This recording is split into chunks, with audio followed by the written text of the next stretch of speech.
नहीं मोदी जी, पूर्व प्रधानमंत्री मनमोहन सिंह ने ऐसा कभी नहीं कहा कि देश की संपत्ति पर पहला अधिकार मुसलमानों का है। उन्होंने इसमें पिछड़ों, दलितों, वंचितों का नाम भी जोड़ा, माइनॉरिटीज का नाम जोड़ा, मगर आप मंच पर खड़े होकर गलत बयानी कर रहे हैं। आप साफ तौर पर अपने भाषण में मुसलमानों पर निशाना साध रहे हैं, उन्हें घुसपैठिया बता रहे हैं। आप साफ तौर पर, धार्मिक तौर पर एक भड़काऊ बयान दे रहे हैं, मगर आपके इस बयान पर चुनाव आयोग हमेशा की तरह खामोश है। आजाद भारत के इतिहास में चुनावों में कई तरह के भाषण दिए गए, मगर प्रधानमंत्री ने कल जो भाषण दिया है, भाषण का जो अंश मैं आपको सुनाने वाला हूं, वो निहायत ही शर्मनाक है। वो न सिर्फ पूर्व प्रधानमंत्री मनमोहन सिंह के बयान को गलत ढंग से पेश कर रहे हैं, बल्कि देश की माइनॉरिटीज यानी मुसलमानों की तुलना जो है घुसपैठियों से कर रहे हैं। एक निहायत ही भड़काऊ बयान। मैं आज एक सवाल पूछना चाहता हूं प्रधानमंत्री मोदी से। मोदी जी, क्या पहले चरण में जो मतदान हुआ है उससे आप इस कदर बौखलाए हुए हैं कि आप खुला खेल फर्रुखाबादी खेलने लग गए, खुलेआम सांप्रदायिक तौर पर भड़काऊ बयान देने लगे? और चुनाव आयोग हमेशा की तरह खामोश रहेगा, which is so shocking but not surprising. चुनाव आयोग से मुझे यही उम्मीद है कि आप पक्षपात करेंगे। आप शिवसेना अगर जय भवानी का नारा लगाता है, उसको लेकर आप उनके खिलाफ फरमान जारी करते हैं, मगर प्रधानमंत्री के नारों पर आप चुप्पी साधे रहते हैं। मैं आपको बताऊंगा कि पूर्व प्रधानमंत्री मनमोहन सिंह ने क्या कहा था, और उनका यह बयान साल 2006 का है। मगर सबसे पहले मैं आपको सुनाना चाहता हूं प्रधानमंत्री का वो शर्मनाक बयान, जिसमें वो न सिर्फ गलत बयानी कर रहे हैं, कायदे से मुझे झूठ बोलना चाहिए मगर नहीं, मैं आपके पद की बहुत इज्जत करता हूं मोदी जी, जिसमें वो न सिर्फ गलत बयानी कर रहे हैं बल्कि मुसलमानों को घुसपैठिया बता रहे हैं। Very shocking. सुनिए प्रधानमंत्री मोदी क्या कहते हैं। और पहले जब उनकी सरकार थी, उन्होंने कहा था कि देश की संपत्ति पर पहला अधिकार मुसलमानों का है। इसका मतलब ये संपत्ति इकट्ठी करके किसको बांटेंगे? जिनके ज्यादा बच्चे हैं उनको बांटेंगे, घुसपैठियों को बांटेंगे। क्या आपकी मेहनत की कमाई का पैसा घुसपैठियों को दिया जाएगा? आपको मंजूर है ये कांग्रेस का मैनिफेस्टो कह रहा है कि वो माताओं बहनों का सोने का हिसाब करेंगे, उसकी जड़ती करेंगे, जानकारी लेंगे और फिर उस संपत्ति को बांट देंगे और उनको बांटेंगे जिनको मनमोहन सिंह जी की सरकार ने कहा था कि संपत्ति पर पहला अधिकार मुसलमानों का है। भाइयों बहनों, ये अर्बन नक्सल की सोच, मेरी माताओं बहनों, ये आपका मंगलसूत्र भी बचने नहीं देंगे, यहां तक जाएंगे मैं कहने आया। माताओं के गहने। सबसे शॉकिंग बात, वो कांग्रेस के घोषणा पत्र को लेकर गलत कह रहे हैं कि आपका जो सोना जो है, आपकी संपत्ति लेकर घुसपैठियों को बांट दिया जाएगा। और आपने देखा उन्होंने शुरू में मुसलमान का नाम लिया। मुसलमान, घुसपैठिया, कांग्रेस के मैनिफेस्टो को गलत ढंग से पेश करना, यह कहना कि कांग्रेस के मैनिफेस्टो में इस बात का जिक्र है कि आपकी संपत्ति को मुसलमानों और घुसपैठियों को बांट दिया जाएगा। प्रधानमंत्री, आपकी क्या मजबूरी है कि आप खुलेआम इस तरह की गलत बयानी कर रहे हैं? क्योंकि कांग्रेस के घोषणा पत्र को मैंने भी पढ़ा है और उस घोषणा पत्र में साफ तौर पर संविधान का हवाला देकर माइनॉरिटीज के उत्थान की बात की गई है। उसमें यह भी लिखा गया है कि मुसलमानों के पर्सनल लॉज में सुधार लाया जाएगा, उनके साथ मशवरा करके, यानी उनको मॉडर्नाइज किया जाएगा। मगर आप खुलेआम इस तरह से अपने इस 1 मिनट के बयान में गलत बयानी कर रहे हैं। राहुल गांधी ने पलटवार किया है दोस्तों। राहुल गांधी कह रहे हैं यह प्रधानमंत्री की बौखलाहट बता रहा है। मैं आपको बतलाना चाहूंगा कि दरअसल राहुल गांधी ने कहा क्या है और फिर पूर्व प्रधानमंत्री मनमोहन सिंह ने क्या कहा था, वो भी बयान मैं आपको सुनाऊंगा। सबसे पहले राहुल गांधी का बयान। पहले चरण के मतदान में निराशा हाथ लगने के बाद नरेंद्र मोदी के झूठ का स्तर इतना गिर गया है कि घबराकर वो अब जनता को मुद्दों से भटकाना चाहते हैं। कांग्रेस के क्रांतिकारी मैनिफेस्टो को मिल रहे अपार समर्थन के रुझान आने शुरू हो गए हैं। देश अब अपने मुद्दों पर वोट करेगा, अपने रोजगार, अपने परिवार और अपने भविष्य के लिए वोट करेगा। भारत भटकेगा नहीं। और अब मैं आपको सुनाना चाहता हूं कि पूर्व प्रधानमंत्री मनमोहन सिंह ने दरअसल कहा क्या था दोस्तों। उनका अंग्रेजी में पूरा का पूरा बयान है, मगर वो बयान आपको दिखाने से पहले मैं आपको पढ़ के सुनाना चाहता हूं। एक एक शब्द पर गौर कीजिएगा। पूर्व प्रधानमंत्री मनमोहन सिंह ने साफ तौर पर कहा था कि देश की संपत्ति पर, देश के रिसोर्सेज पर पिछड़ों, दलितों, वंचितों, माइनॉरिटीज, खासकर मुसलमानों का पहला अधिकार है। वो अगर ऐसा कह रहे हैं तो कुछ गलत नहीं कह रहे हैं, क्योंकि इस देश के इतिहास में पिछड़ों, दलितों और वंचितों के साथ अन्याय हुआ है। यही वजह है कि मनमोहन सिंह ये बात कह रहे थे, मगर प्रधानमंत्री मोदी उनके बयान को गलत ढंग से पेश कर रहे हैं। मैं आपको बतलाना चाहता हूं कि मनमोहन सिंह ने दरअसल कहा क्या था। आपके स्क्रीन पर एक एक पंक्ति पर गौर कीजिएगा। मेरा मानना है कि हमारी सामूहिक प्राथमिकताएं स्पष्ट हैं। कृषि, सिंचाई, जल संसाधन, स्वास्थ्य, शिक्षा, ग्रामीण बुनियादी ढांचे में महत्वपूर्ण निवेश और सामान्य बुनियादी ढांचे के लिए आवश्यक सार्वजनिक निवेश की जरूरतें, साथ ही अनुसूचित जाति, अनुसूचित जनजाति, अन्य पिछड़े वर्गों के उत्थान के लिए कार्यक्रम, अल्पसंख्यक और महिलाओं और बच्चों के लिए कार्यक्रम, अनुसूचित जातियों और अनुसूचित जनजातियों के लिए योजनाओं को पुनर्जीवित करने की जरूरत है। हमें नई योजना लाकर यह सुनिश्चित करना होगा कि अल्पसंख्यकों का और खासकर मुसलमानों का भी उत्थान हो सके, विकास का फायदा मिल सके। इन सभी का संसाधनों पर पहला हक है। गौर कीजिए इस पंक्ति पर, इन सभी का संसाधनों पर पहला हक है। सिर्फ मुसलमानों का संसाधनों पर पहला हक है, यह पूर्व प्रधानमंत्री मनमोहन सिंह ने नहीं कहा था। तो सवाल यह कि प्रधानमंत्री नरेंद्र मोदी गलत बयानी क्यों कर रहे हैं। सुनिए, केंद्र के पास बहुत सारी जिम्मेदारियां हैं और ओवरऑल संसाधनों की उपलब्धता में सबकी जरूरतों का समावेश करना होगा। सबकी जरूरतों का समावेश। यहां पर ऐसा कहीं नहीं कहा गया है कि सिर्फ मुसलमानों का अधिकार संपत्ति पर है, बिल्कुल नहीं है। फिर प्रधानमंत्री ऐसा क्यों कह रहे हैं। अब मैं आपको सुनाना चाहता हूं कि पूर्व प्रधानमंत्री मनमोहन सिंह ने दरअसल कहा क्या था। उनके एक एक शब्द पर गौर कीजिएगा और आप खुद इस निष्कर्ष पर पहुंच सकते हैं कि उन्होंने कहा क्या था और अब प्रधानमंत्री क्या कह रहे हैं। सुनिए। I believe our collective priorities are clear.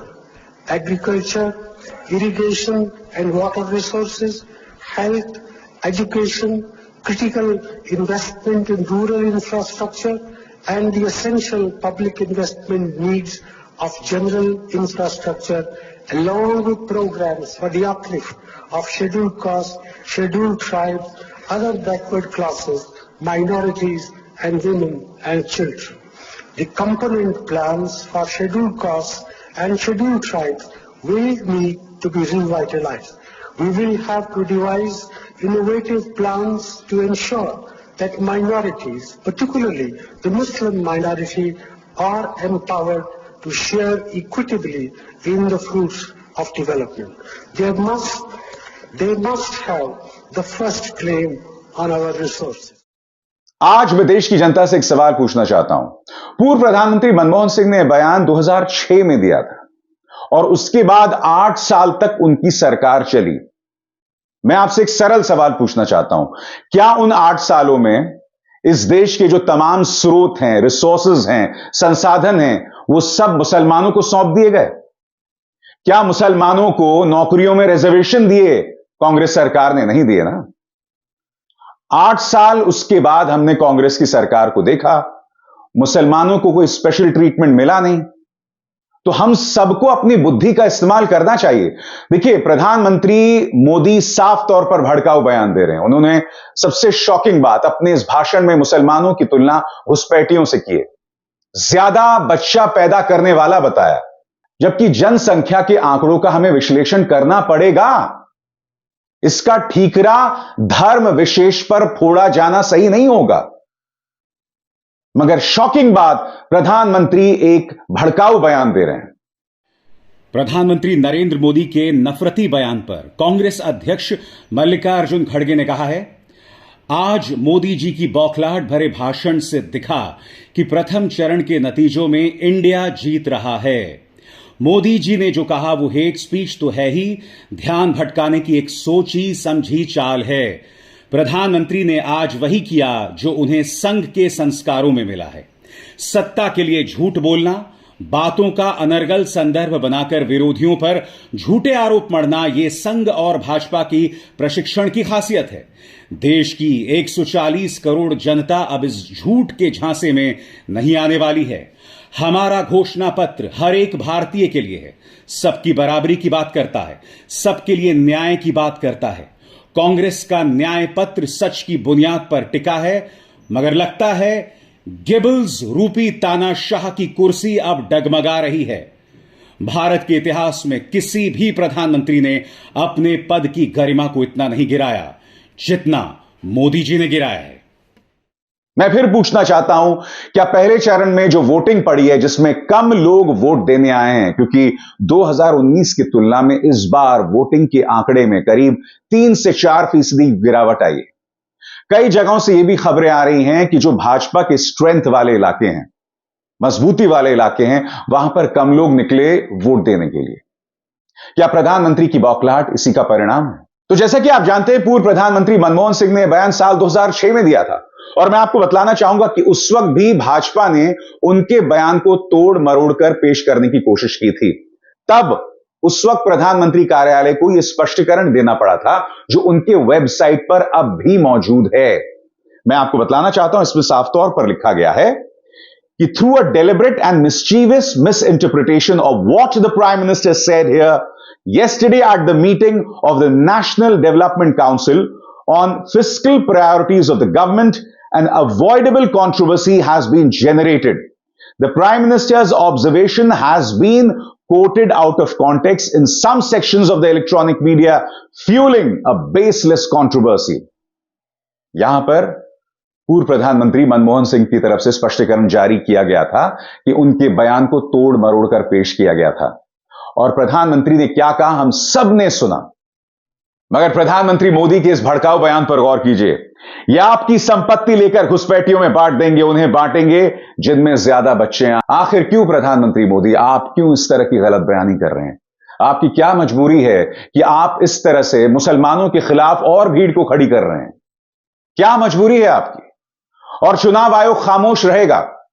आप जानते हैं, जैसे जैसे चुनाव बढ़ता जा रहा है, प्रधानमंत्री की बौखलाहट आप साफ तौर पर देख रहे हैं। अब इनके इस ताजा बयान पर गौर कीजिए। भारत और विदेश के ताकतवर लोग मिलकर मुझे हटाना चाहते हैं। प्रधानमंत्री, मैं आपसे समझना चाहता हूं, आप विक्टिम कार्ड कब तक खेलेंगे? आप इस देश के सबसे ताकतवर शख्सियत हैं, मगर अब भी आप इस तरह की राजनीतिक रुदाली करते हैं। मैं समझना चाहता हूं क्यों। आखिर क्या वजह आप इस तरह के बयान देते हैं? आपने एशिया नेट को दिए गए इंटरव्यू में यह कहा कि आपने इस देश से वीआईपी कल्चर खत्म कर दिया है। मैं आपको बतलाना चाहता हूं प्रधानमंत्री, आपके युग में वीआईपी कल्चर का यह आलम है कि आप कैमरे के सामने अपने अलावा किसी को टिकने नहीं देते हैं। आपके और कैमरे के बीच में अगर कोई आ जाए तो आप उसे हटा देते हैं। वीआईपी कल्चर का यह आलम है कि आप जो कपड़े पहनते हैं वो सबसे ज्यादा महंगे कपड़े होते हैं। आप जो चश्मा पहनते हैं वो सबसे ज्यादा महंगा चश्मा होता है। यहां तक कि आपकी वेशभूषा में आपका अपना नाम जो है वो लगा होता है। मैं आपसे पूछना चाहता हूं प्रधानमंत्री, क्या आपको अधिकार है जो आपने इस इंटरव्यू में कहा है कि आपने वीआईपी कल्चर खत्म किया, ये बातें करने का? सुनिए प्रधानमंत्री ने एशिया नेट को दिए गए इंटरव्यू में कहा क्या था। देखिए, मैं मानता हूं अब वीआईपी नहीं, मेरे लिए तो ईपीआई है। और जब मैं ईपीआई कहता हूं तो एवरी पर्सन इज इम्पोर्टेंट, और यही हो रहा। और लाल बत्ती से लेकर हर एक्शन में वीआईपीज़म को खत्म करने का मेरा प्रयास रहा है। कुछ चीज़ें जरूरत पड़ती है, वो तो मैं समझ सकता हूँ कि एकदम से आप ये चाहोगे कि भाई देश के राष्ट्रपति जी वैसे फुटपाथ पर पैदल चले जा रहे हैं, ऐसा तो मैं नहीं चाहूँगा। ये कोई तरीका ठीक नहीं है। लेकिन हमारा कुछ, अब देखिए वैक्सीनेशन हुआ, जीवन मरण का सवाल था कोविड का, मैं भी वैक्सीन ले सक रहा था। लेकिन मैंने तय किया कि मेरा जो नियमों में नंबर लगेगा उसी दिन मैं जाऊंगा, और मैंने तब तक वैक्सीन नहीं लिया था। इतना ही नहीं साहब, मेरी माताजी 100 साल की हुई, मेरी माताजी का स्वर्गवास सरकारी अस्पताल में हुआ। उसने आखिरी जीवन में कभी उसको अस्पताल जाना नहीं पड़ा, आखिरी जाना पड़ा 1 वीक के लिए, लेकिन वो सरकारी अस्पताल में गई और उसकी अंत्येष्टि भी जो सरकारी अस्पताल को होता है पब्लिक का, वहीं किया। तो वीआईपी कल्चर के खिलाफ मैं अपने व्यवहार से जितना कर सकता हूं मैं करता हूं। प्रधानमंत्री कह रहे हैं कि मैंने वीआईपी कल्चर खत्म किया है। वीआईपी कल्चर से क्या मतलब मैं आपको बताता हूं। नई संसद का उद्घाटन होता है प्रधानमंत्री, और आप राष्ट्रपति द्रौपदी मुर्मू को बुलाते तक नहीं हैं। वीआईपी कल्चर का यह आलम है कि आप संवैधानिक पद की निगाह से राष्ट्रपति द्रौपदी मुर्मू आपसे ऊपर हैं, मगर आप अपने पद के सामने किसी को कुछ नहीं समझते हैं। क्या यह वीआईपी कल्चर नहीं है? आपने अपने सामने किसी को कुछ समझा ही नहीं है और अब आप वीआईपी कल्चर को खत्म करने की बात कर रहे हैं। मैं चुनाव आयोग से फिर पूछना चाहूंगा, प्रधानमंत्री खुलेआम सांप्रदायिक तौर पर भड़काऊ बयान दे रहे हैं, मगर क्या आप इन पर पाबंदी लगाएंगे, इनके चुनाव प्रचार पर? नहीं, क्योंकि चुनाव आयोग पूरी तरह से नतमस्तक है प्रधानमंत्री मोदी के सामने। देखिए किस तरह से धार्मिक नारे यहां पर प्रधानमंत्री लगा रहे हैं। मेरे साथ बोलिए, जय श्री राम, जय श्री राम, जय जय श्री राम, जय जय श्री राम, जय जय श्री राम लक्ष्मण जानकी,